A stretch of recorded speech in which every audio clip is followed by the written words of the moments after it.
कविता memorial foundation द्वारा Asansol Durgapur police commissionerate तथा switch on foundation के सहयोग से वायु प्रदूषण को लेकर एक जागरूकता कार्यक्रम का आयोजन किया गया।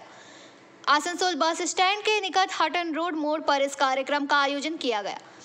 यहाँ छोटे बच्चों ने लोगों को वायु प्रदूषण को लेकर जागरूक किया है। वहीं कविता मेमोरियल फाउंडेशन की तरफ से इप्सिता ने पीबीटीवी के माध्यम से ये बातें कही। আমরা কবিতা মেমোরিয়াল ফাউন্ডেশনের পক্ষ থেকে আর সুইচ অন ফাউন্ডেশন আর এডিপিসির সহযোগিতায় আমরা আজকে একটা এয়ার পলিউশনের উপরে একটা আমরা অ্যাওয়ারনেস ক্যাম্প করলাম, যেখানে আমরা মানুষকে এটাই বোঝাতে চাইছি যে আমাদের নিজেদেরকে মানে সংযত হতে হবে যাতে আমাদের পরিবেশটা সুস্থ থাকে। যেমন আমরা প্লাস্টিক পোড়াচ্ছি, আমাদের এত যানবাহন চলছে, এত কলকারখানা যে ধোঁয়া আমাদের ক্লাইমেটটাকে তো খারাপ করছে। তো সেই জায়গা থেকে আমাদের দায়িত্ব আমাদের নিজেদের পরিবেশকে নিজেদেরকে সুস্থ রাখা, এটাই আমাদের প্রত্যেকের কাছে মানে বার্তাটা পাঠানোর চেষ্টা। আর এই বিষয়ে আমাদেরকে এডিপিসি এবং সুইচ অন ফাউন্ডেশন ভীষণভাবে সাহায্য করেছে। আমার নাম শ্রেয়া সাহা।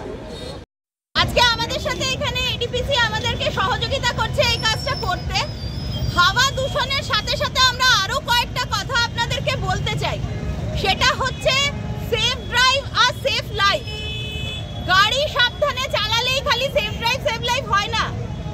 এই যে আমরা নেশা করে, এইখানে দাদা একজন ধরেছিলেন, আজকে মদ খেয়ে গাড়ি চালিয়েছি বলে আমার একটা পা নেই, শুধু পা নয় প্রাণটাই চলে যাবে। মদ খেয়ে গাড়ি চালানো, অকারণ সিগন্যাল জাম্প করা, আজকে আমাদের এডিপিসি আমাদেরকে সর্বক্ষণ আমাদের জন্য এই কাজগুলো করছে, আমাদের জন্য চিন্তা করছে। তাতে ওনাদের কি স্বার্থ?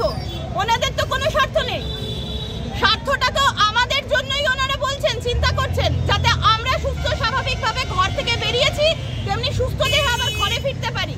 কারণ বাড়িতে আমাদের মা পরিবার সবাই রয়েছে, আমরা কখনো সেই কথাটা চিন্তা করে রাস্তায় বেরোই? অযথা জোরে গাড়ি চালাচ্ছি, অযথা মদ খেয়ে গাড়ি চালাচ্ছি, নেশা করে গাড়ি চালাচ্ছি, এতে কিন্তু ক্ষতি। आसनसोल से बीजू मंडल की रिपोर्ट, पीबीटीवी न्यूज़।